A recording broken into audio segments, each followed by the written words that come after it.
InBio is a world leader in the allergy and immunology field with over 25 years experience.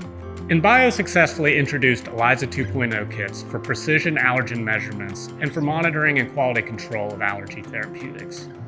ELISA 2.0 offers increased sensitivity as well as fully validated standards and reagents that provide for consistent and reliable assay performance. InBio has expanded its ELISA 2.0 capabilities by adding 4,000 square feet of new manufacturing facilities.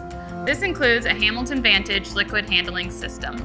Additionally, InBio has implemented a state-of-the-art walk-in drying chamber, both increasing production capacity as well as improving stability of the ELISA 2.0 pre-coated plates. The Hamilton Vantage is a state-of-the-art liquid handling robot. Its modular design is optimized to provide InBio with an automated, high-throughput ELISA 2.0 manufacturing process. The Vantage enables several process improvements, including increased batch size, consistent processing, reproducibility and traceability, as well as the reduction of the potential for human error.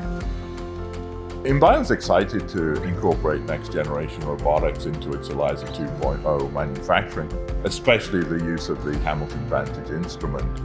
Increasingly, allergen measurements are about measuring the active pharmaceutical ingredient, or API, of allergy therapeutic products. Our new streamlined manufacturing process is designed to deliver high-quality and trusted ELISA 2.0 kits for therapeutic applications. Through these process improvements, InBio aims to continue its mission of helping researchers and companies in their critical allergen detection and research needs. Research made real.